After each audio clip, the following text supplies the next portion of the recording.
And welcome back to the Daily Dribble podcast, guys. As always, I'm your host, Nick Zammit. Here joining me on this very fine 8th of January, Mr. Lee Hancock. Lee here. Mate, how are you? I'm well, how are you? You settling into 2022 all right? Trying to. No, it's always a bit of a different change up. Are you sticking to your New Year's resolutions? I know we're not one, we said the other week we're not really into that type of thing, but have you been the little ones you've set sticking to them? Not really. If you're not full-fledged for your New Year's resolutions, you don't really stick to them. I wanted to save a bit of money. Yeah, but going well so far? Not really. Down the drain. That's all right, mate. Only good things to come from here on out. Also, a man who I know is sticking to his New Year's resolutions, Mr. Roy Hancock. How are your gym routine? You're into full swing now, aren't you, mate? We're off to a flying start. 3 times throughout the week. It's brilliant. It can't be considered a gym junkie like this. Coincidental that you're once again wearing a sleeveless t-shirt there. You've got to let the pythons put through. Let the pythons just slither around. Yeah, but mate, it's been a good start, achieving things already, which is good. But 2022, does this feel like our year? Well, we said it would be, so I hope so. It'd be pretty upsetting if we'd thrown in the towel already 8 days in. But nevertheless, we are here back fit and firing after, I think what we can consider a pretty triumphant return last week. Yep. We mentioned on last week's show that this week we would be starting, it's a 2-part series, giving our mid-season grading for both the East and the West. Today is the Eastern Conference, so certainly looking forward to doing that. I know it certainly sparks quite often a bit of debate amongst the team, which, that's where we do our best work, isn't it? Yep. If you can't handle the heat, get out of the kitchen, Lee. That's it. Before we get into today's show, though, guys, we'll also rip into some odds and ends momentarily. But a big shout out to the Spotlight Sports Network. During the week, we have officially, been inducted into the network. Guys, it's a phenomenal, initiative. Go check out the YouTube. That's probably the best way to go about it. Spotlight Sports Network. So it's still kind of showcasing the best and brightest in sports, podcasts out there. Yep. So really having a heavy presence on YouTube at the minute, also expanding into the podcast area. So, for us as a team, perfect way to start 2022. Very flattering for all of us. During the week I was chuffed. I had a bit of a video call with the team and was just, the people within it are phenomenal. So certainly looking forward to growing that relationship and partnership there. And super excited to be part of the Spotlight Sports Network. So check them out, guys, on YouTube. Is it just Spotlight Sports Network on all platforms? On all YouTube's the main point of call. Instagram as well, Facebook, but YouTube is where the magic is created. Such a good way to get your podcast out there. If you're an up-and-coming podcast and trying to make traction. And as we know, and as we found out over these last few years, the podcast community is massive and they're all willing to help each other, which is so unexpected. And we mentioned that a couple of weeks ago when we did our mailbag episode, speaking of, cultivating the following and a bit of a community around us. And this is, no greater evidence than this initiative here. So super proud to be a part of the team, guys. Looking forward to what the future holds. As well, be sure to stay up to date with all of our socials: Facebook, Instagram, YouTube, Twitter, TikTok, we've in the last week or two, a little more content been coming out. We're certainly it's in the loop. Building in that area. So looking forward to seeing what the future holds in that regard. Now, I don't know if we should mention it, but I think so. Just prior to us going too far into this, we're having a few difficulties with the video quality today, and it's a bit on and off. Happens from time to time. So if you could please bear with us, that'd be great. But just listen to our sweet voices. It's all. Close your eyes and just envision our faces. It's sit back, relax. It's all part of the process for us. As we said, we've got a lot in the works this year, and a big part of that is ironing out these little kinks. We've only just in the last couple of weeks started doing these video podcasts. So that's something new to us too. We're still trying to figure it out a bit. It will come with time. It's another element that we're super excited about, but with that does come a bit of a learning curve. So, we're adjusting. There's a bit of a lag today, but we are, we hope that doesn't deter from the product and the knowledge that we're going to impart here today. I mean, even if they're seeing this in 9 pixels, it's better than nothing, surely. 9 pixels is 9 more than 0, isn't it? So there you go. Let's go. Without further ado, though, guys, let's get into today's show. Let's start with some odds and ends. We're going to rip into them pretty quick today, just so we've got more time to spend on each of the teams in our grading segment. I'll kick start us today we received back the first kind of results, I guess. All-Star, NBA All-Star. Yeah, what's the word I'm thinking of? Collation? Yep. Of the All-Star vote. Nevertheless, the first ballot of votes is returned. Fan votes is returned. So I might just quickly rip through a couple of noticeable things here. Right. In the Western Conference, the front court, no surprises. LeBron James are leading the way, followed closely by Jokic. Yeah. In the guards, Steph Curry, Luka Doncic, and Ja Morant make up the top three. Yeah. We spoke quite heavily last week about Steph and Ja. Luka is a favourite. Look in the corner there, the Luka Doncic signed jersey there. Right, yeah. An investment row, wasn't it? It not was not a purchase, an investment. It's already gone up in value just quickly. Look at that. Seeing him in another All-Star game will only help that. In the East, Kevin Durant and Giannis lead the way in the front court and the back court. DeMar DeRozan, James Harden, and Trae Young are fit and firing in that regard. But I won't rip through all of it here, though, guys. Right. But I'll just make a note. So what we saw initially, a couple of things here. Lamarcus Aldridge made it in. Yeah, like what? Which, he's longevity, fair enough. So he was number 9 in the front court there for the East. But what surprised me is he's not someone who really sticks out and seems to be a fan favourite. So that was surprising. And the fact in the backcourt, no DeJounte Murray. No DeJounte Murray. No Shai Gilgeous-Alexander.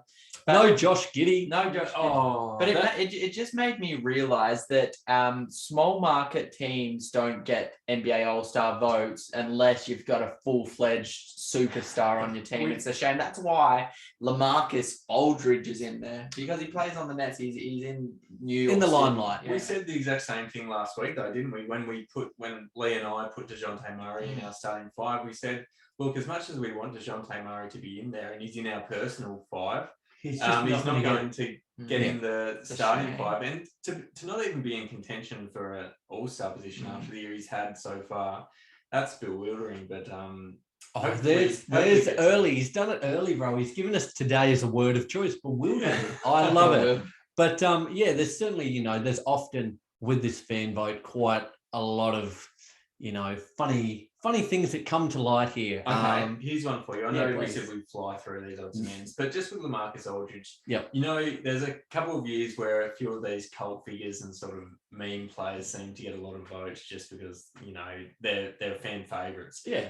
Now, you said Lamarcus Aldridge isn't one of those, and I would agree with that. So does that mean that if he did get enough votes, will he go into the All-Star game, or will the league step in and go, look? Well, I doubt it just because it's 50% fan vote, isn't it? Yeah. I don't think he's probably going to be getting the vote from the players or the coaches and media, things of the kind. So I wouldn't expect to see him in the game. Glad to see him back. Glad to see him overcome everything he has. But to be an All-Star ahead of some of these other guys, wouldn't have thought. I think it's a bit of a stretch, but nevertheless, in the next couple of weeks, I forgot the date. Is it the 26th of January, I believe? Don't quote me on it. But I think that's when the 26th of January. Is it? Yeah, there we go. Look at that. I think that's when the voting closes. So looking forward to seeing how that all plays out. But yeah, we've got our initial votes in. A couple of favourites leading the way: Steph, LeBron, KD, things we expected. But looking forward to seeing how the rest of it unfolds. Bit of news that surprised me, and I know he was only on a 10-day contract, but the Bucks are going to waive Boogie Cousins, and he'd been looking promising though. He'd been looking like a good backup centre, and have therefore instead signed Langston Galloway on a 10-day contract. Okay. So I likewise was a little bit surprised the fact that Boogie didn't continue on, and partly due to the fact they're still without Brook Lopez. Yeah. So I thought he deserved at least another 10-day. He's always prone to foul trouble. It's something that just goes hand in hand with him. But I thought he might get a little bit more of a look in, and for parts I thought he looked serviceable.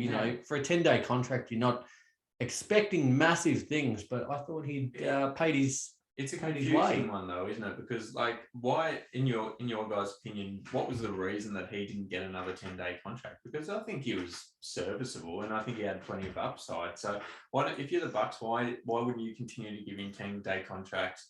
It's low risk, sort of high reward type stuff. I don't really get it. I haven't looked at their books as of such, but I think they were looking more so to free up a roster spot therefore filled it with Langston Galloway. Could just be a sign that they're looking to pick up something off the buyout market in a week or two's time. I tell you what, my Boston Celtics are always after a big man of high quality. So, would you like to see Boogie there? Yes, absolutely. Yeah, even if it's on a 10-day contract or a couple of 10-day contracts, I'd love to see him bolster our big man stocks for a few weeks. But I'm sure he'll get the opportunity at another franchise regardless. I'll tell you someone who is getting the run back and another opportunity. Play it hard. Lance Stevenson. What an absolute performance he put in the other night. He has been, and it's not just a one-off either. He's been doing it countless times. He finished with 32, I believe, against the Nets the other day. Was it 20? He had 20 points in 6 minutes. Wasn't it 6? Was it 6 or 8 minutes? 6. I think it was 6. Yeah. 20 points in 6 minutes. He was just elite, and this comes back to what I was saying. I think last year at one point or another, watching some of the CBA, the Chinese Basketball Association, seeing what he was doing there, like he can still play.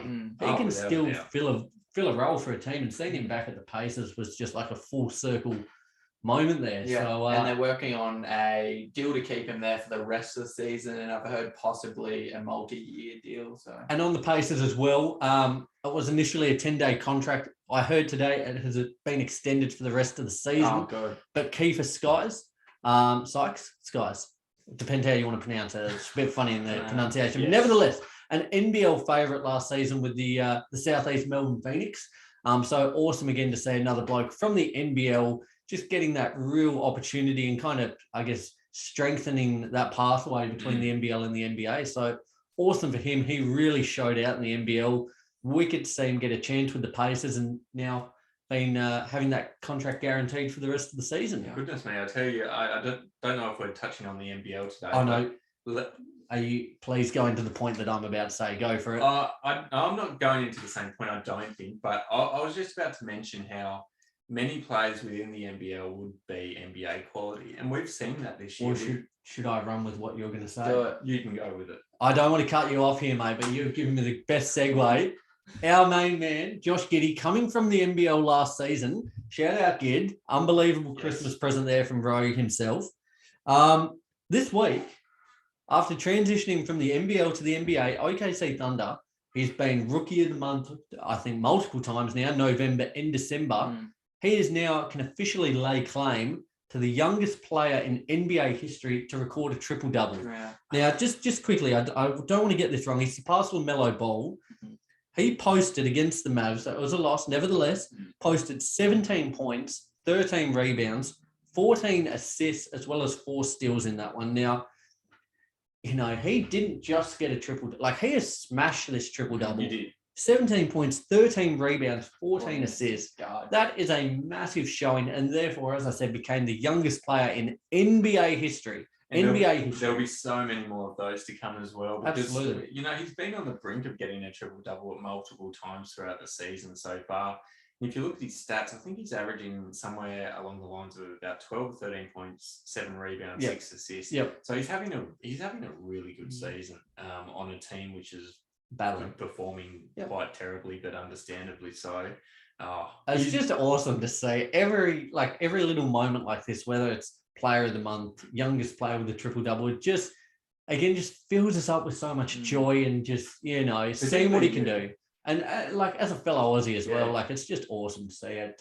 Really makes me, just brings a real big genuine smile to my face. He's just the epitome of knowing his role and knowing how to play around his role. Like he's had games where he's hasn't scored any points, but he's got 10 rebounds and 10 assists. And some games he doesn't need to score any points. You saw how efficient Dennis Rodman was. He had countless games with 0 points, but countless, various rebounds. And I love it. I love it as well that so many people, when he was selected number 6, were just doubted him, thought there would be issues with the shot. That's still developing, but I think he's been more than adequate. But there were, with his style of play, with his athleticism, look at what he's doing. He is on fire. So he's a deceiving player though, because he, much like Luka Doncic, that was the comparison we made the other week, wasn't it? He's not super athletic, but he's crafty and he gets the best of his opponent. Plays on his kind of speed, plays to his tempo. It does. Yeah. It's wicked. It's wicked to see, guys. So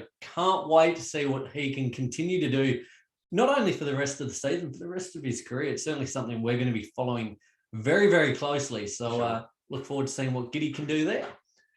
Nothing else. One last point from me, just on the Jack Jumpers front, the NBL here. Now they were meant to play. It was today against the Sydney Kings. Due to COVID, though, they've recorded 10 positive cases within the playing group there. So today's game's been cancelled, as well as their game on Monday against the Southeast Melbourne Phoenix. So again, down here in Australia, Tasmania especially, the Omicron variant of the coronavirus is really starting to run rampant here. I know here down in Tasmania, we've only got a population of 500,000 to 600,000. We had another, I think it was 2,500 cases roughly just yesterday. So I think there's about 7,000 active cases. So it really is starting to take a bit of a hold. Yeah. I'm honestly I know everyone's sick of it, but I'm so sick of it. You want to give me a kiss?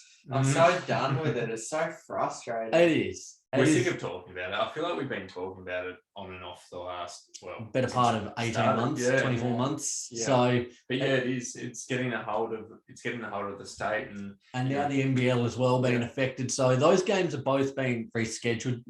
Or they will be being rescheduled. Not an exact date as of yet, but nevertheless a bit of blow there. And for the Jack Jumpers boys, less time in the hanging garden, partying and drinking it up. More time shooting hoops and putting work in, boys. We need some wins. So let's get after it.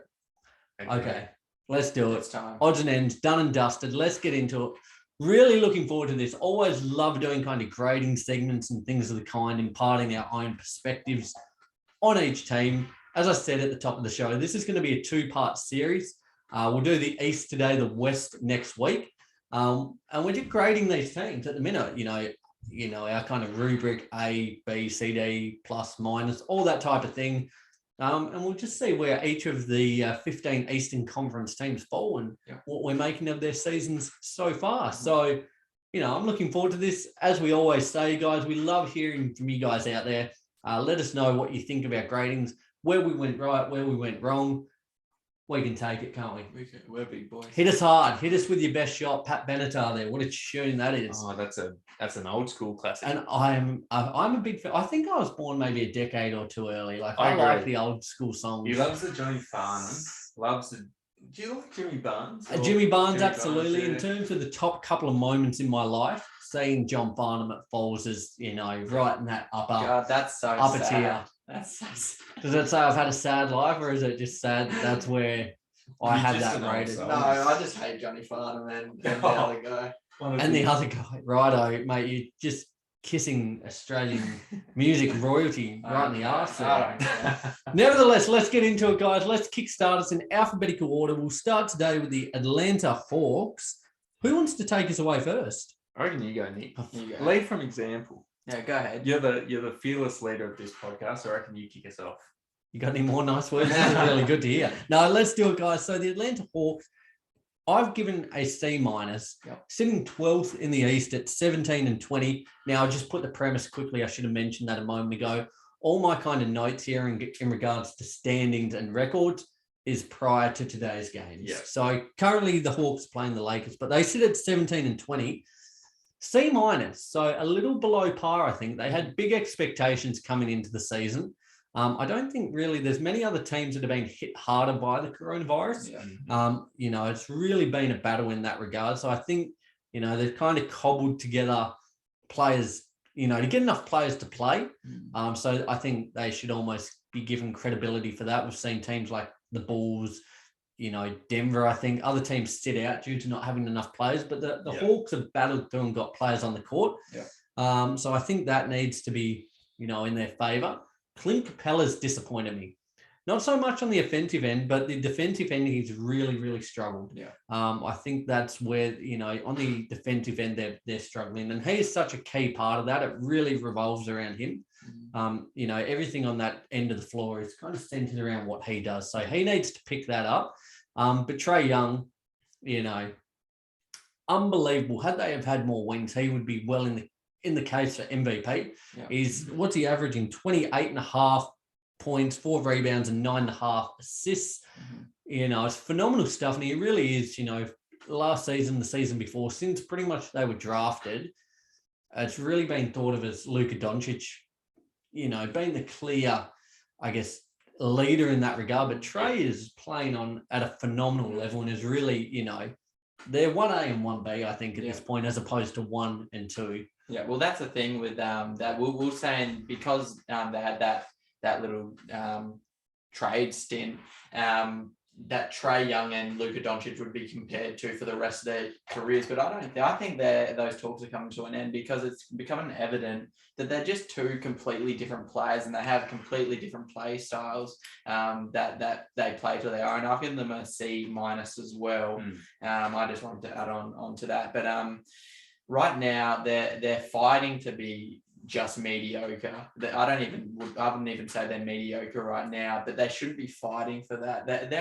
They have a team, and on paper they should have a team that should be fighting for at leleast a 4 seed. Yeah, not just for mediocrity. Do you think they can? Oh, sorry, I'll pose that question in a moment, bro. What was your grading? Yeah, look, I've given them a D+. Agree with a lot of what you said. I just think at this point, given the players that they've had out at times, and I just think that given where we thought they would be, and where they are at the moment, what are they sitting at the moment? They're currently sitting at 12th. 12th at the moment. They're sitting 17 and 20, so they're a few games below 500. But I think just given the fact that they're far below where we thought they'd be at this point of the season, and based off what we saw last season, we thought that they would probably be a top 5 or 6 seed again. You can't give them a pass, but some of it's been out of their control as well. So, well, do you think, just quickly, we'll spend a couple of minutes on each team, so I'll pose this quickly. Last season we saw they had a pretty horrific start to the season, fired their coach, and came home with a wet sail, as you so often refer to, bro. Do you think they've got the potential that they can flip things around at this mid-season point? Maybe it won't be a case of firing the coach and I guess starting again, but as I said, they've battled with COVID. They're kind of starting to get these players back. Do you think they've got the potential to turn things around? Well, let's put it this way. So Philly at the moment, and we'll touch on them later, are sitting at 5th seed in the East. Yeah. So they're 4 games ahead of the Atlanta Hawks. Only 4 games. Yeah. And I just think particularly the middle section of the East at the moment, is very, very up tight. for grabs. There's a lot of teams, just hanging on by a thread inside that top 8, and a lot ready to take their position if they happen to drop a few games. So I'm personally expecting them to rise as the season progresses. Don't worry about Hawks rising like a phoenix from the ashes. Lee, take us away. I think Boston would row. Right. Oh yeah. Okay. We'll start. And then I'll go with my boys. All right. Good shout from you. Yeah. Roy, your boys, the Beantown boys. What have you got for Boston? D for disappointing. Oh, just a flat D. Yeah.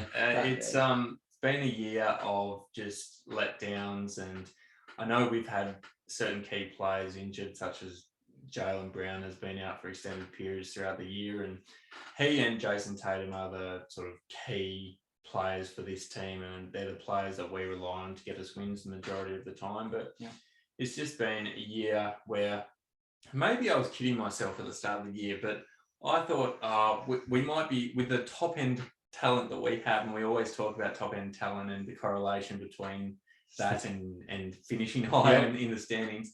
I thought maybe we'll be in and around the picture, but we've just been absolutely god awful this year. I have no excuse whatsoever. Even when we've had, Jace Tatum and Jaylen Brown on the park, we've still lost games that we really shouldn't have lost. And it was probably no better exemplified than yesterday, Madison Square Garden. They went in, they were really giving the Knicks a real, I guess, clapping. Yep. They were 25 points up.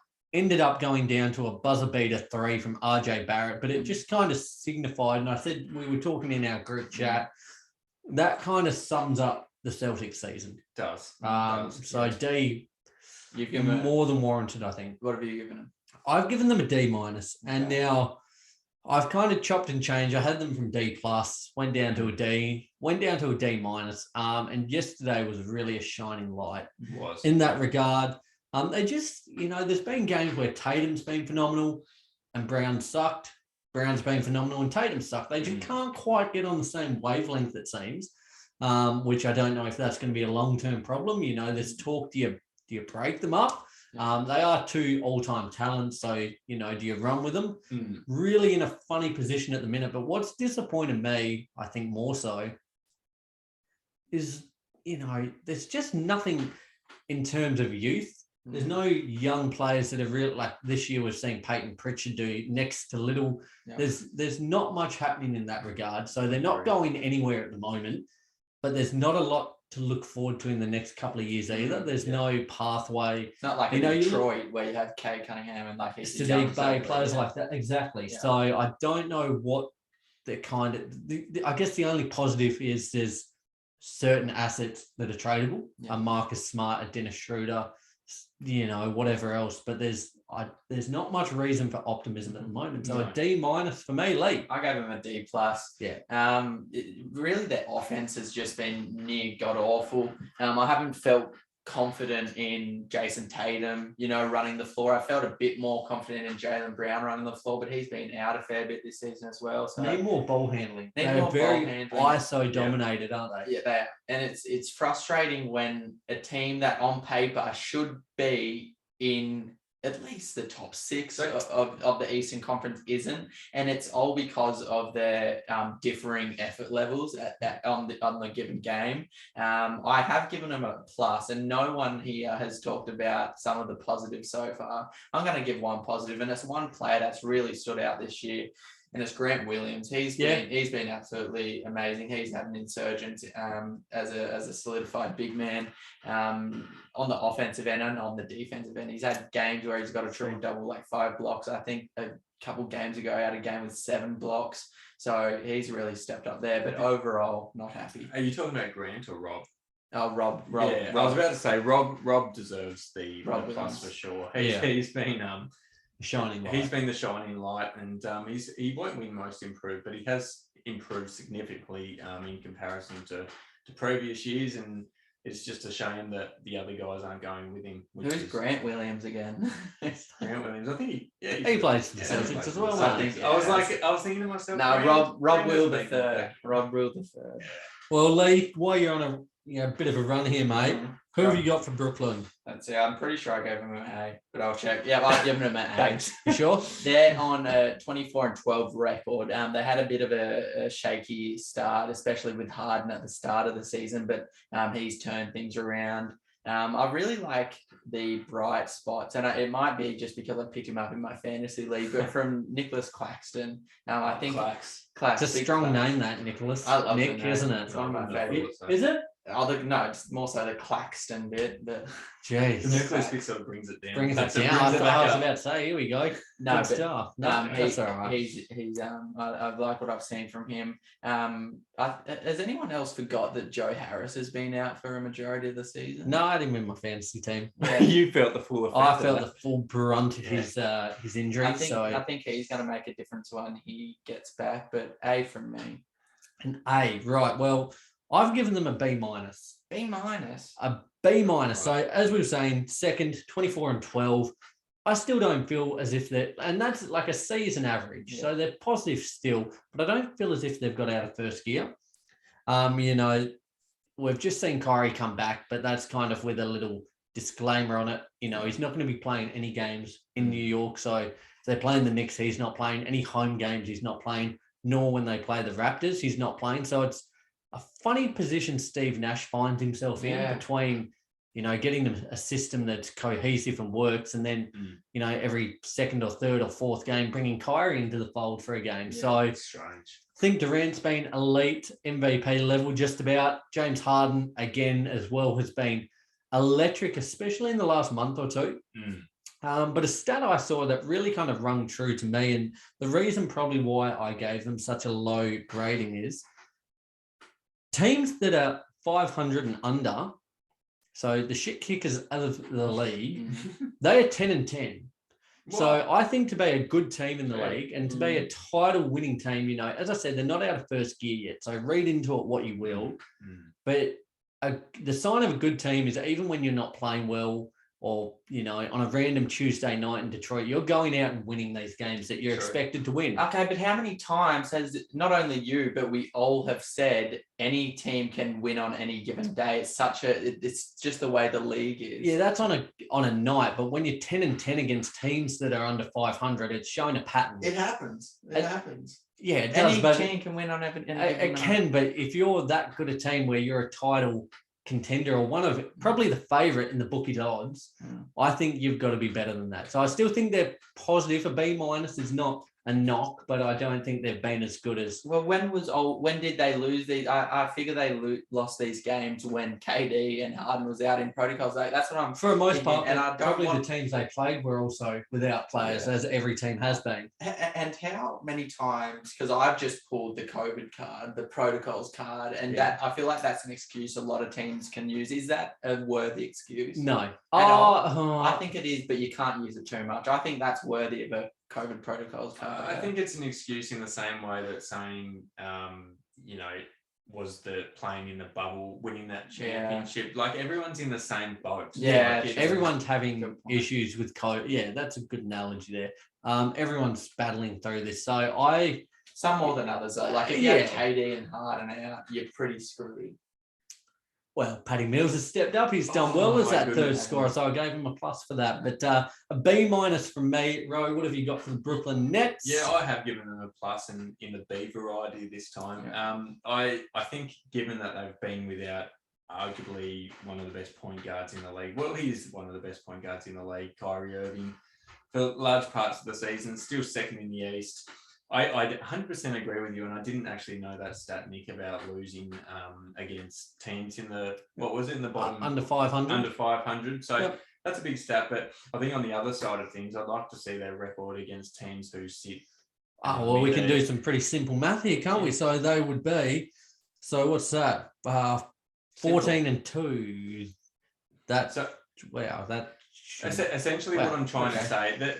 Good maths, but essentially what I'm trying to say is that when they reach the playoffs, which they certainly will, they'll come up against these teams who are sitting well above 500, contending, and they'll have the belief that they can beat them because they've done it throughout the season so far, and they've done it on demand as well.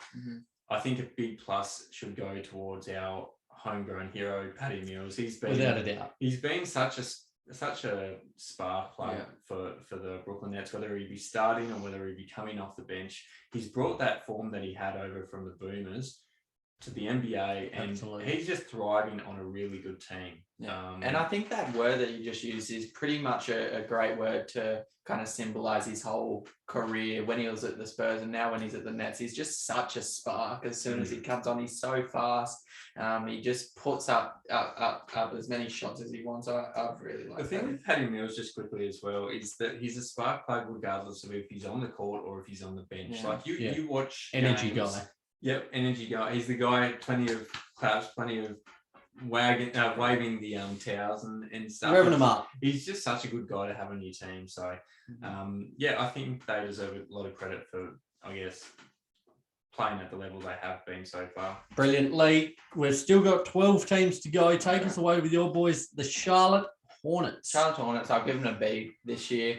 I think they're 8th, and that's fine because that's where we expected them to be. But they were sitting at like 5th a couple of weeks ago. They've fluctuated quite heavily, haven't they? Between 5th to about 12th. That thus shows that congestion. And that happens, but it only matters where you are at the end of the season. They've got I think it was the second best offensive and effective field goal percentage in the league, which is pretty insane when you think of that there's 30 teams in the league. Miles Bridges, let's start with him. He's in contention for most improved this year, I think. Terry Rozier, he had a standout season last year, and he's just proved that that's not a one-off. He's doing it back to back, and hopefully throughout the rest of his career. LaMelo Ball continues to flourish as that franchise player. Kelly Oubre, 6th man of the year, could be a case. Perhaps. He's a favourite at the moment. Is it? Top 3. Yeah, there you go. Yeah. The downfall, and it's glaringly obvious. So I've got to tell you. It's our defense. Okay.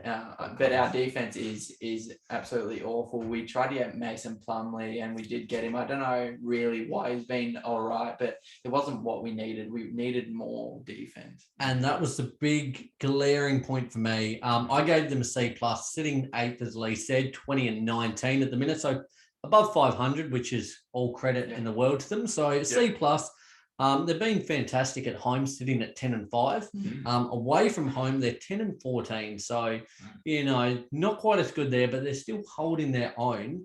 I mean, Eric Collins amps us up. That's a difference maker. A difference maker for sure. Likewise, I've been tremendously impressed by Bridges. Yeah. LaMelo, I think, he is just phenomenal. Yeah. He is star. He's well and truly on the rise. Likewise, as I mentioned, Oubre, and as Roy chimed in there, Bookie's favourite, just about one of the favourites for 6th man of the year. He just has these games where he explodes. But the big glaring concern, as Lee said, I'll change mine slightly, is that centre position. Yeah.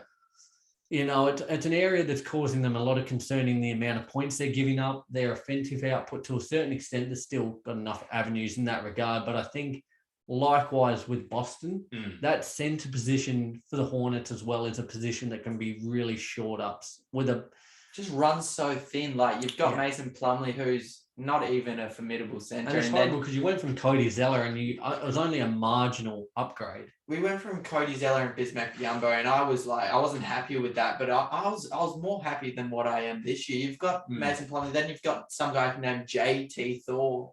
What a name. And that's JT Thor, and that's our second stringer centre, which doesn't get him a little Monier or whatever, and shout out to the Marvel movies, you'll be set. And I'm also just a little bit of a downgrade. I want to see more of James Bouknight too. Like he's come in with a couple of games where people are sitting out, but I want to see him a bit more involved in actual having minutes. So what did you give them? Sorry, Lee? A B. A B, a C plus from myself and Roy. I've given them a B, and I think you guys have mentioned most of the things that I was going to mention anyway. But I just massive congratulations to the Hornets for bringing out the best in Miles Bridges, to see him come and sort of mature as a player. And will he be most improved this year? That's the question. I think he's got a very good case for it so far. Started out the season on fire. To be sitting, I guess, inside the top 8, I saw them as a team who would be around the 8 to maybe 10 mark. Yep. So I think that's definitely a plus for them at this point. Roy, continue on your good track there, mate. Take us away with the Chicago Bulls. Chicago Bulls. Now, I've given them a flat A. Yeah. They've exceeded my expectations. We had a segment on the Chicago Bulls prior to the season. Thought they'd be a top 6 team. Certainly didn't think they'd be a top 3 team. And particularly, I think they're leading the East at the moment. They are. They're sitting first at 25-10. 25-10. Come off the back of miraculous efforts from DeMar DeRozan, who should well and truly be in MVP talks. And I think we were discussing this before the pod. I don't think he's in the top. Well, not in the top 5 as of today. It was Durant, Giannis, Jokic, Embiid, and Curry. I think they've gelled together extremely well. The other thing is, and I'll let you go in just a moment. Just the fact that they've done it without key personnel as well. Like the fact that they've had Pat Williams out. I know he's a young player, hasn't had much time on the court this year. Kobe White's been out for a little bit throughout the season. They've had all their players really kind of in and out, haven't they? With COVID and injuries and things of the kind. They've had games postponed. Yes. So they're one of the team that's been hit hardest. Yep. No, exactly right. So it took every bit in me not to give them an A+, but I think A+ is just on another level, and it takes a fair bit to get an A+. I feel so. A for me. Likewise, I gave them a flat A. Again, to get an A+, it takes exceptional showing, which they've not been far away. It's really been a tremendous effort. What I've loved, or I guess my little downgrade, is the fact that Vooch started really quite slow, kind of figuring his way again in this team with some new stars. Starting to find his place a little bit more so now, finding some consistency. So fair play there. But the biggest thing that's really stood out to me and what I've been so excited by, they've got Zach LaVine, DeMar DeRozan, both who are incredible scorers in their own rights. Yet there's no sign of selfishness. There's no sign of kind of a power struggle. Yeah. You know, when one's cooking, the other lets them go. Yeah. And, you know, when it comes down the stretch, it's more often than not been DeMar who's been able to close out the games. As we saw, became the first player in NBA history with back-to-back game winners against the Pacers and Wizards. Incredible stuff there last week. But, you know, I've just loved the way they've gelled together. And they're both still getting their own. Both are averaging about, 26 points each a game. Yeah. So it's really been exciting to see, loving what they're doing there in the Windy City. Yeah, I haven't got much to add to that. I just love how well constructed their core is. They've got such an offensive output in LaVine and DeRozan. They've got defense in Caruso and Lonzo. They've got everything. The Bulls are back, I think. Well and truly. And when was the last time they were? Like D-Rose. But before that, it was like Jordan's era, right? Not been much to boast about there in the Windy City, as I was saying. But hopefully now's their time to potentially shine. I might take us away with Cleveland next. I've given them a B+. Currently sitting at 6th at 21-17. Now, I think pretty comfortably have been the feel-good story of the season. You know, they've battled with injuries here and there. Sexton set to miss the season, went out rather early. They've seen Rubio go down in the last couple of weeks. But I think they've really unearthed a few gems here. Darius Garland, we saw in, if you saw the actual full cast of All-Star voting, right up there in the East, I think he's fantastic. And I think he's probably that key piece in the team now. But Mobley, I think, is favourite for Rookie of the Year. Incredible there. Jarrett Allen, Lauri Markkanen coming along as well in their own right. So exciting to see, though. K-Love. Oh, yeah. Kevin Love. And I think it's a testament, we said last week with JB Bickerstaff and his extension, I think it's a testament to what they're doing and building there in Cleveland. The fact that he's back, happy, playing really, really good ball again in that kind of offensive sixth man option almost now. It's really exciting. And a lot of 21-17, I said, forgive me. 21-17. A lot of those games they've lost were really, really close as well. Tight, had it have not been for COVID, a couple of injuries. Their record could be better than what it actually is. But you could make an argument for any team in that regard. But they've really been a solid competitive team. So I've given them a B+. I'm going to do it. My first A+ of the entire Daily Dribble. An A+. I think this might be anyone's entire first A+. And it comes from the fact that no one thought they would be there. I remember there was a photo of all the players they had acquired in the off season prior to the season starting, and you saw Jarrett. You just saw all these players, and you're like, okay, that's good. They might be a bit of trouble. I did not think they'd be this much trouble. A+. Jarrett Allen is absolutely leveled up his offensive game. Mobley he's contending for Rookie of the Year. Darius Garland isn't only improving his offensive playmaking, but he's shooting as well. Ricky Rubio, before he went down, I'd say was making a contender for the best backup point guard in the league. And they're doing all this with Colin Sexton out, who isn't just some guy to snub off. I think it's time to go now, what they've shown. I think they could get a wicked asset. They probably don't need him now. No. And then A+. And then you said K-Love. The only downfall would be Markkanen sometimes has a few off games, but I don't like that one. A+. Picked him up in fantasy the other week. I don't know why. Don't know why. Nevertheless, we're A+. A+, our first A+. Did we give the Bucks an A+ for their season ending for last season when they won the title? They would have been close on the AA+. On the edge of that. But, wow, Ro, what have you gone? Have you gone somewhere between that regard? I'll go with my second flat A of the ranking so far. I've just been, in terms of over exceeding expectations, they're probably the one who's exceeded my expectations the most. I just did not see this coming. And as you mentioned before, Nick, the fact that they're sitting sixth at the moment. Sixth at the moment. They could be higher. They could be sitting around the fourth mark, if not for a close couple games. of close losses. Yep. And again, you've mentioned most things that I was about to mention already, but so many positives out of this year. Yeah. So far for the Cleveland Cavaliers, it's just so good to see, because I thought a team like the Cleveland Cavaliers, you can easily picture a team, that small market team, not much hope. You can see players leaving. Could it be enough to entice LeBron back? Well, I think, was I mentioning this to you the other day? I can't remember who well I was have been, I think to. so. But I was saying, what better time for LeBron if he wanted to make a return to end his career on a good team in Cleveland? Now's the time. But Cleveland aren't going to do that because they've got direction now. They're not just going to let LeBron come finish off here, And I mean, they'd have to give up a lot of their core to get him over, which is unfortunate. But geez, they're on the way up. They've been incredible. We love to see it, Lee. A team we won't spend too long on, but the Detroit Pistons. I've just given them I think a C-.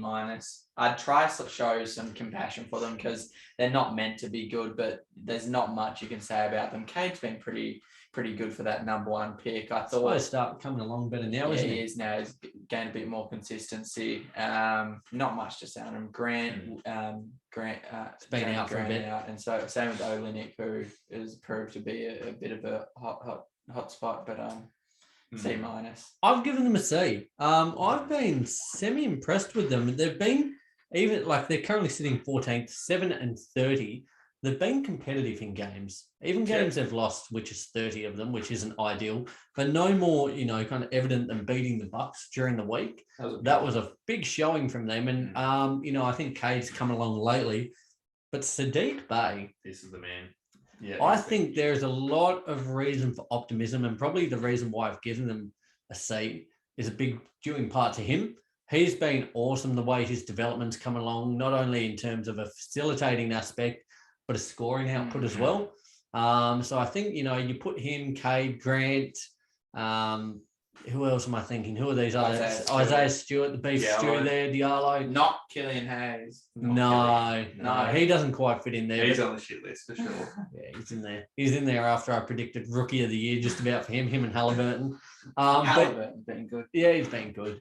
So I gave him a C, in large due in part to the fact that he's been awesome, Saddiq Bey. So a C there for me. Yeah, flat C for me as well. What more can you say? Like, they're sitting at 7-30 at the moment, which isn't ideal, but it's to be expected. And the fact that they've had Jeremy Grant out for large parts of this season so far, who's arguably one of their main, if not their main offensive option at the moment. He would be their main, yeah. Others have stepped up. It's fairly good signs for them despite their record. Go fourth row with Indiana then. Indiana, oh dear. For me, they've got a flat D. They're not one of these teams I necessarily thought would be, top 6 or contending for the championship, but I certainly thought they'd be in and around the picture for a playoff. You've spoken about, there's so much potential there. So much potential. They've just haven't got the job done so far this season. I made a bad call a few weeks ago, I think it was, of saying that they're a team who I think might be on the way back up. I've watched a fair few of their games over the last few weeks. They do not look good. They're not coming back up. They look like a team who deserves to be bottom 4 at the end of the season, despite the players that they have on paper. I mean, they have so many backbones, players that could be considered backbones, and I've given them a D as well. So have I. Yep. You have as well. Triple Ds, but no, they've been got awful, and I think it comes along with Miles Turner not being too happy with his role. Which time to go. It's time to go. I've got that here in my notes. But also, it's time for pretty much them all to go. Maybe keep one, but I think it's time to blow it up. No, it's time for Turner to go. Yep. They suck away from home. What are they? Oh no, sorry. Yeah, no, yeah. They take away. Sorry, at home they're 500, so at home that's not ideal. But away from home they're 3-15. So away from home they are just awful. Yeah. As I said, no time for Turner to go. Absolutely, I think that horse has been flogged enough. What do you reckon, Ro, when you said they might come up? It's like they've gone to the beach with cinder blocks tied to their legs and they've just walked in. They're not coming back up. The only good thing I think that could be taken out of this season is Duarte. Yeah. He's been awesome, the rookie there. But apart from that, not much to like. So it doesn't even matter that Sabonis is filling up the stat sheet. Like he's still averaging 18 and 11 and 4, but it's not going nowhere. Translating into wins. And might I add, that's less than last year from what he was averaging, and that's probably because he's not happy as well. Well, Lee, take us away then with the Miami Heat. Miami Heat, I've given them an A-. And I've said this throughout the existence of the podcast, but they have the best next man up mentality in the league, and they do this year without a doubt by far, and it's not even close. Bam and Butler have been out countless games, whether it be with COVID or any niggling injuries. And it's not only like Kyle Lowry and Tyler Herro and like PJ Tucker have stood up. I'm talking about Dwayne Dedmon, Max Strus. I'm talking about Gabe Vincent. Talking about this guy. Say the other name, yeah. Omar Yurtseven. Yeah. And also like people like Caleb Martin from the Hornets. These guys are all off the bench and they've stood up. Say it for me one more time. Yurtseven. Omar Yurtseven. He has been unreal. Him and Max Strus have been absolute found money. Yeah. And it makes you think, what are these guys going to be like at like full strength? Mate, you know? I've given them a B, currently sitting fourth at 24 and 15. Before he went down with injury, COVID, forgive me, Jimmy Butler playing at an MVP level. He looked awesome through the first couple of weeks of the season. The pickup of Kyle Lowry is huge. Yep. And we forget we're still waiting on Oladipo to come back. Who knows what shape he might be in. I think, I've got here at the end of the season, once everything, all their chips are laid out on the table, everyone's healthy, hopefully, fingers crossed.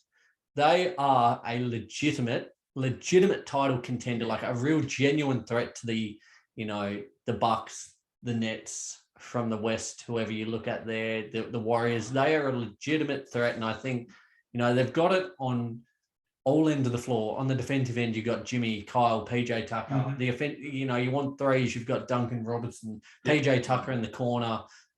You've got a quality big man in Bam. You've got just veteran leadership, Jimmy, Bam, not so much Bam, but PJ Tucker, Lowry. They've got such a well-rounded team, and they've got depth now, as you just mentioned, some of those players. They are in a wicked position. So I've given them a B for now, but I think they're a genuine threat. I've given them an A-. I could not agree more with that. They're a team at the end of the year, once they've regained a few of these players who have been out for extended periods so far, and some players who haven't even played a game, Oladipo, as you mentioned. They're a team that if you're finishing in the playoffs, whatever position you're at, you do not want to see Miami Heat in the first round because I think they're a team at full strength who I have full confidence that they could make it to the Eastern Conference Finals. And once they make it to the Eastern Conference Finals, if they do, I think that they're more than capable with the players that they have at full strength to make it all the way. And to do this, to be at fourth at the moment without having Bam Adebayo, who's such an integral part of that team for large parts of this season. Jimmy for lots. Jimmy as well. He's the heart, but having the heart and the backbone out of the team for large periods and still sitting at fourth in the East, crazy. I might go with the Milwaukee Bucks then. Currently sitting third at 25 and 15. I've given them a B-. Okay. Now, I think, again, another team somewhat like the Nets that still kind of feels in first gear a little bit. This isn't a knock at all. They're just going about their business nicely. They're just fine. Yeah, absolutely. They've struggled a little bit. They've not, bar the first game where he went down, they've not seen Brook Lopez. So they've really been playing out without a legitimate center. Bobby Portis, tremendous, incredible this season. His consistency has been awesome. And I think, I'll just say I don't really think anyone can stop Giannis. Like are we kind of almost devaluing what he's doing because he's a two-time MVP, defensive player of the year. He's the finals MVP now. They've just won a title. I kind of feel like he's almost not being looked at as highly as he should be for what he's doing. But my big point is, now, correct me if I'm wrong, please do. Anyone out there, please do. I almost think that Drew Holiday is now their number 2 as opposed to Chris Middleton. Almost, yeah. I mean, I think that what he's doing, not only defensively, because we all know how good he is on that end of the floor, his playmaking, but also now his offensive output in terms of points as well. I think he's really got a legitimate case to be their number 2. He's a guy who, at the moment, I'd probably rely on more than Chris Middleton. And his consistency has been a lot better this season. Middleton, I don't think, has really found his straps yet. So, I think there could be a case made for that, but I've given them a B-. I've given a flat out A. And that pretty much goes for everything you said. All their players, that's happened to me last episode, but despite how good all of them are, they continue to improve and expand their game. I've seen Giannis been adding like a little cheeky turnaround jumper into his game, which I like. Like you said, Drew's always been a terrific, outstanding defender. He's been a formidable playmaker. He's never really been someone who puts up numbers in terms of points. And this year he is. Middleton, he hasn't been bad, but he's it's still... the Ferris wheel, isn't it? He's just still streaky. Yeah. Like he's kind of, he's about a quarter way up at the minute. There's that hope that, he's going to come to the top of the Ferris wheel. He's going to be dropping 30 points. But there's also that chance that, the gears might have got stuck there and he's kind of stuck in limbo there, not doing a real lot. So you get the full experience with him. You love him, you hate him, you want to put him on the trade block straight away. You think he's going to have a statue built for him. You just don't know what you're going to get with this guy. So, and then Bobby Portis, he's just put himself out there as that starting center. Just for any of our YouTube watchers out there, who can get their eyes the biggest, do you think, out of us three? Who can get the best Bobby Portis kind of, comparison? Like, how big can you get him? Wow, Ro, that's quite good, Lee. That's really good from you. Yeah, I'll take an L. Well done, fellas. Ro, what have you given the Bucks there? Oh, look, the Bucks. Look, if it was after the first 20 games of the season, would have given them a D. They started off. And that's why I didn't give them as highly. It was a poor start. They started off the year quite slowly, quite horrendously, really. Given the fact that they was obviously champions the year before, they've clawed their way back ever since then, and to be at third in the East at the moment is an incredible effort. I've given them a flat B.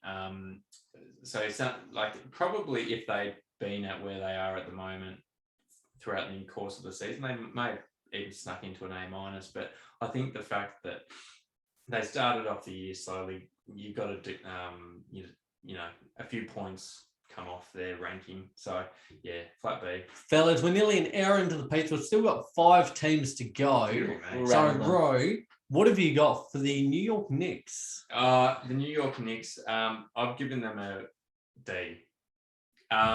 Just for the simple fact that they did surprise us last year. They shocked us. They were one of those teams who, I don't know how, but they clawed their way into the playoffs and then home court. And you're kidding. And so far this season, they've just been lackluster on all sides of things. What are they sitting at the moment? They're sitting at 10th in the East. 10th at 19 and 20. 19 and 20. Some of their key players haven't been great either. Like how many times has Tibbs just dragged the starters, all starting 5, and put on the bench, and the bench have clearly outplayed the starters because the starters have been horrible. Exactly right. I mean, Julius Randle, you look at his box scores, and I mean, some people would say it's decent, but I think he's been down on what we've seen in the past. All-star last season, he's really taken a bit of a dip, and just with his actual efficiency as well. His efficiency's been off. Derrick Rose has been injured for extended parts of the season. Kemba Walker, he's bounced back a little bit lately, but he was out of the rotation at one point, which is not ideal for a guy who's gone for more opportunity as well. Crazy going from kicked out, from starting to out of not only the whole rotation, not on the bench, out of the rotation, then back to Eastern Conference Player of the Week. Now with out again once with COVID. So they've teased everyone, I think, and now they're sitting where I think most people probably thought they would have been sitting last year. When you say teased, probably the best analogy for all the fans out there, for New York fans, is blue balls, isn't it? They've been teased often. They started the season. I gave them what did I give them? I gave them a D+, and now I nearly gave them a B. Just for the pure the pure fact that they started their season, they had that double OT win versus the Celtics, and we got one of the greatest moments of all time. That's not only it's transcended basketball fans; it's gone viral all around the world. The Bing Bong moment. What an incredible, and I kind of for all money thought with their kind of off-season signings, that moment at Madison Square Garden, absolutely rocking. They were topping the East for the first week or two there. Yeah. It has really come crashing back to earth rather quickly. So I've given them a D+. Yeah. I think their starters have been ordinary. As I said, they've been dragged more times than I care to count. It's been a funny season because expectations were high and they continued that on to start the season. As I said, that double OT win, the whole place was absolutely rocking. Those fans were just, it's like they were all on drugs after the game. It was incredible to see. It was awesome to see. To be fair, they probably were. So, and we love to see it. We love seeing New York do well because it's good for the league. But they've really come crashing back to earth quickly. So, and I don't know what it is. Yeah, that's the thing. There's no explanation for it, which they didn't really lose any pieces. No. Like they brought in Kemba, they brought in Fournier. It's like they just came back, or especially Julius Randle just came back to earth. Yeah, they certainly surpassed expectations and what we expected out of them last season. So I think now they're kind of regressing to the mean a little more so. I gave him a D-, but I've got a theory that makes me think in terms of Julius Randle, has he come back to earth ever since that blowout in the playoffs against the Hawks? I just think, to be honest, he was a driving force behind the fact that they performed so well last year. He's sort of regressed, gone back a little bit. And as a result, the New York Knicks have gone with him. Something that's just popped into my mind. Maybe, you know how hard Tibbs works, all these stars. Maybe he's tired. Maybe they're all the starters getting flogged. Well, there's no explanation for like Evan Fournier. He's been absolutely terrible, and he has been.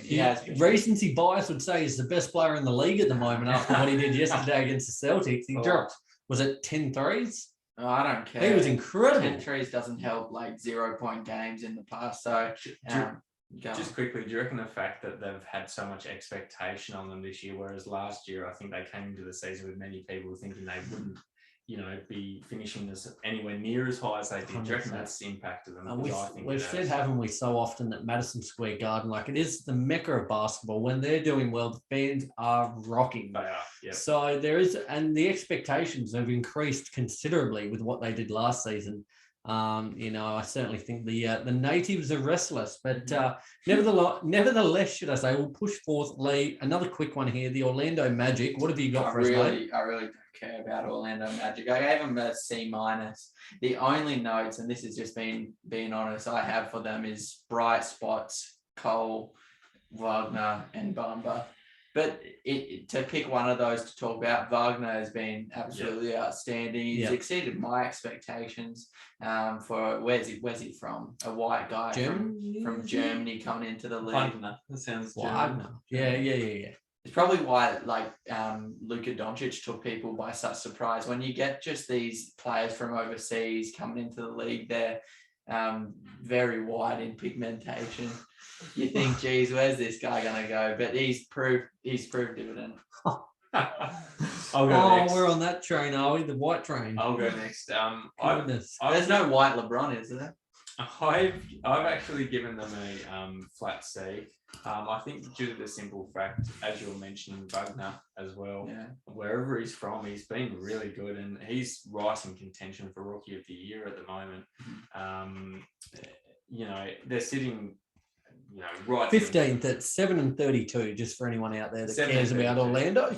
And I mean, at the end of the day, who thought that they wouldn't be there? I think many people thought that they would be there. That's what we're expecting. But I'll tell you what, we certainly weren't expecting Wagner to be so good at this point of the season. So flat C for me. And don't forget no Jalen Suggs. Yeah. Yep. And I think he went before Wagner as well. So we've still got that to look forward to. Well, there you go. Likewise, seen just enough of Suggs to warrant, I think give him, show enough to endorse that pick, should I say. So that's good. Wagner, great. Nothing expected, so you can't be upset. The one thing that I've been pleased about, Cole Anthony's been great. But the big question coming into the season was how they would go with their dilemma between Mo Bamba or Carter Jr. there. Hey, why not both? Yeah. They're playing both now, and they seem to both be going all right, power forward, center role, and not kind of clashing with one another too much. So I think that's been a positive that they've been able to iron that out. Yeah. Both are happy, both are starting, both are getting paid. So Well, and also we're forgetting not only Jalen Suggs is out, but Marco Fultz is out, and also Jonathan Isaac. Yes, I think he's going to be great. I can't wait to see him get back. He's a talent. I don't think they're going to be great when he gets back, but they're gonna be better than they are now. Jesus Christ! Enough Orlando talk. I'll go with Philly there, lads. I've got them C+. Sitting fifth at 21-16. Very, very, very slow start to the season, like a lot of teams out there. But the return of Embiid has coincided with their kind of, I guess, climbing of the standings. Back into MVP conversation, Embiid there. So phenomenal stuff there. They've been much better away from home. So the Philly fans saw them the other day with Tobias Harris. They were really booing him when he missed a shot. He made a shot later in the game and started cheering him, and he said, "Don't cheer for me. I don't want your applause." So, it is a hard place to kind of endear yourself. We've seen in the past Embiid fall out with the fans. Pretty much everyone falls out with the fans there. My big point, I think Danny Green's time's up. Now, I'm not basing this on what he did yesterday. He had one of the rare games in history. I think it was 24 minutes he played. 0 points, 0 rebounds, 0 assists, 0 just everything, pretty much nothing. Today we saw him in their game. Forgive me, I forget who it was against. I think it was the Spurs. Yep. We saw him relegated to the bench. Thibault came into the starting lineup, which I love. His defensive presence is going to be on clamps. Where are they sitting? Fifth in the East. Yeah. Do you want me to write it down? No, it's all good. Got it knotted in here. There you go. You sure? Yeah. All right. So they're fifth. So I think that's great.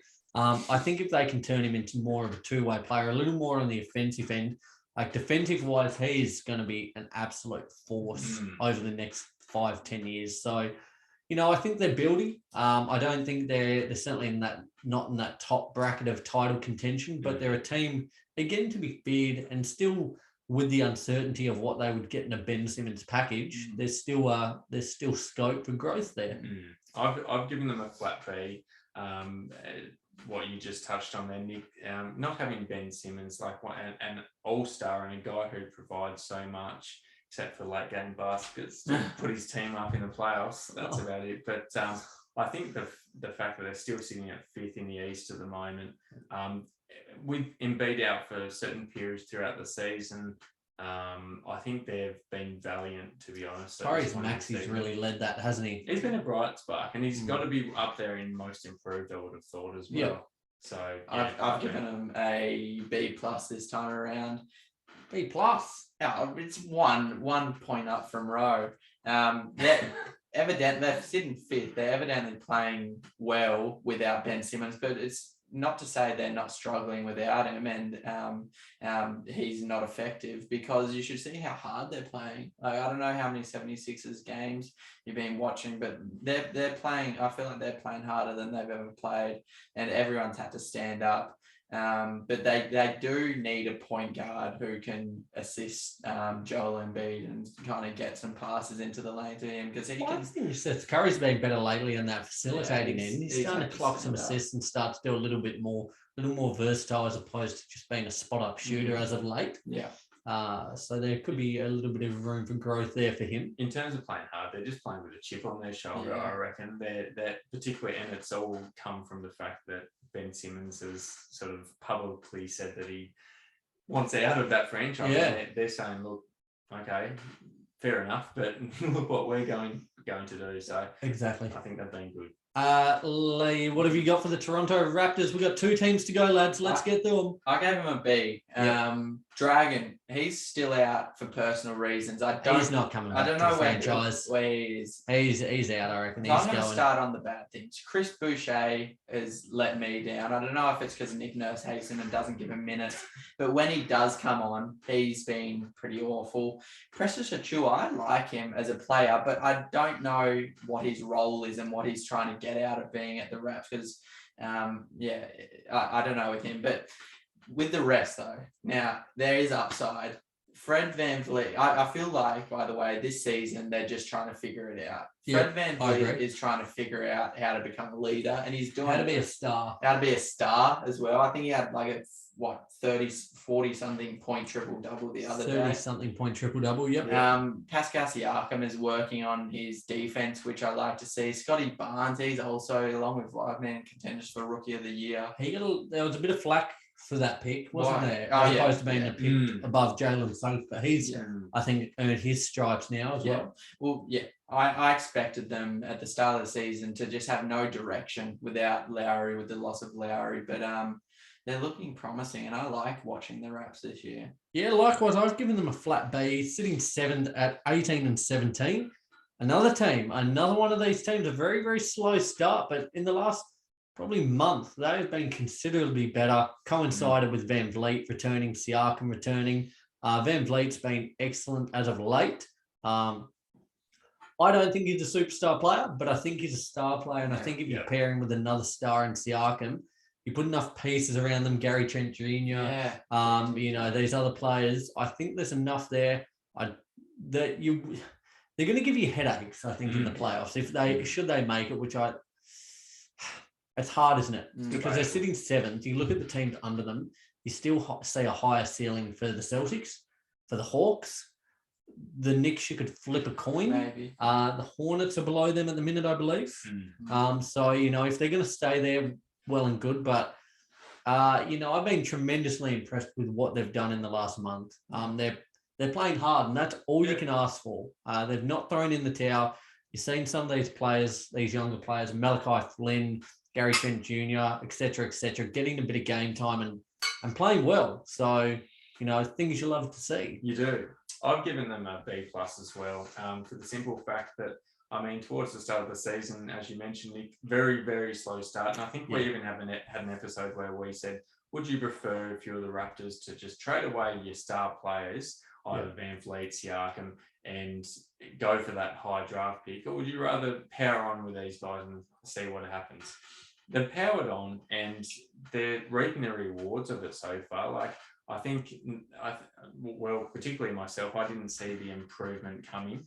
I thought that they'd maybe stay and plateau for the rest of the season. I certainly didn't think that both Siakam and VanVleet would be there long term, but they've proved a lot of people wrong, and I'm happy to be proved wrong in this case. Last but not least by any means, Ro, what have you got for the Washington Wizards? They are currently sitting 9th at 19-19. Yeah, they're a tough one. I've given them a C+.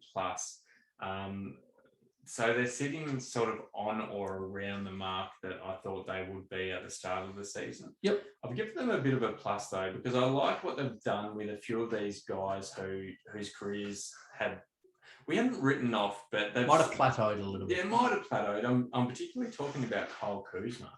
He's been super impressive this year. A guy who... Another candidate for most improved, I think. I reckon he's his last month as well, phenomenal. Got to be up there. He's got him in my fantasy team, so I've been keeping a very close eye on him, but he's been absolutely incredible at times this year. He's been a 35-10 player at certain times. So, the team overall, they're sitting around 9. That's where I expected them to be. However, I guess the improvement in some of their individual players has been really impressive. Started the season red hot. They were leading the league. They were really, not only the East, they were leading the league. They were on fire for a while there. Incredible stuff. They've cooled down as of late. I don't think Bill has quite, hit his final form. We're seeing a little more playmaking this season as opposed to out and out scoring. So I think they're still in a kind of working things out phase. Now, just quickly, we spoke about this just before we came on, bro. Just before we came on air. I think I'm almost happy to say, he could turn it around. He's still young, but I think Denny Advia is almost a bust. That guy is infuriating to watch. He has not lived up to the hype. I know you were high on him when you were a Wizards fan. He's a good defender. He's very frustrating, and he's kind of like Boogie Cousins in the sense you just know he's going to pick up early fouls. He frustrates me a lot. But, and likewise, I think Bertans, once he's back, needs to show he's worth the money he's on. He's been very, very disappointing. I think it'll help when they get Rui back. Yeah. That guy's both ends of the floor, especially on the defensive end. But I think there's enough there, especially with Kuzma coming on. He's been awesome this year. Loving what he's doing. If Bill can fire, he can get some, spot up 3-point shots from Caldwell Pope there. There's enough to like. They're pretty much where I thought they'd be. Yeah. I hope they make the playoffs. Yeah. They're a team I find fascinating to watch. So I'm looking forward to seeing how the back half of their season turns out. Lee, I gave them a C+.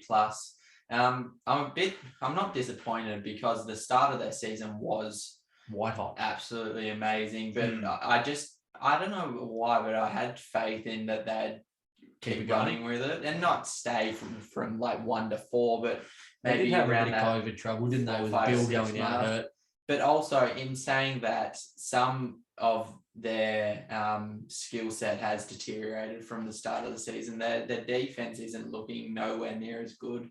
Everyone, to be honest, is shooting at a pretty low percentage, which I'd like to see pick up. And if they want to make the playoffs, they're going to have to pick up these little nigglers. Say that one more time. What's it called? Niggles? Wait, can you repeat that last sentence? I want to check the tape on that. Wait, what was the sentence?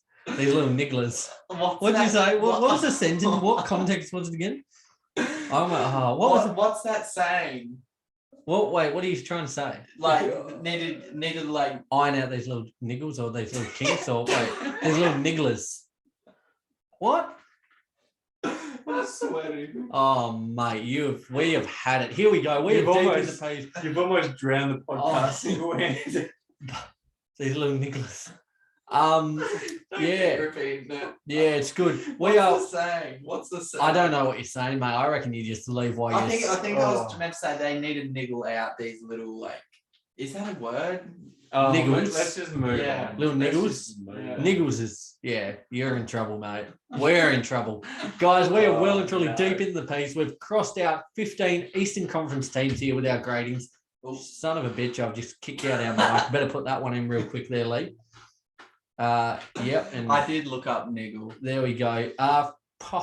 This is no, I've had a shocker here. Just hit the record button. For any of our audio listeners out there on podcast, that's my apologies. I've just kicked out the mic. Wow.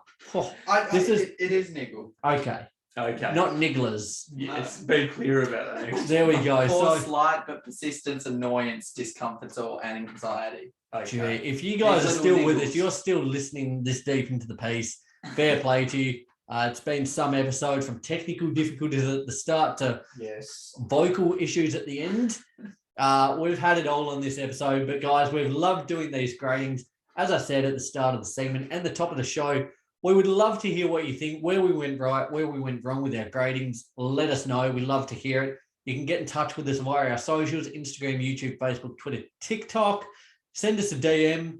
We're always willing to have a chat. We love hearing from you guys. For sure. Big shout out once again to the Spotlight Sports Network. Yep. Our episode will be airing on Wednesday morning there, so check them out on the YouTube there. Fantastic stuff. We appreciate being part of the team.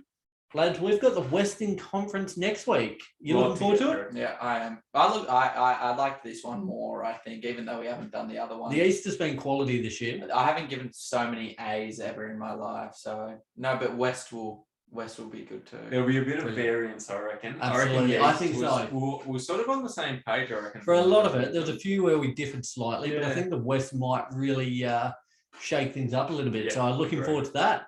Rightio. Guys, massive episode. This is one of our longer episodes. So what are we at? Nearly 80 minutes. That's awesome. Goodness. That's awesome. Good stuff there, guys. Be sure to subscribe wherever you listen to the show. Stay up to date with all of our socials for when the latest news from the NBA and NBL breaks. We can't wait to hit you up with another massive episode next week. Till then, love you. Bye.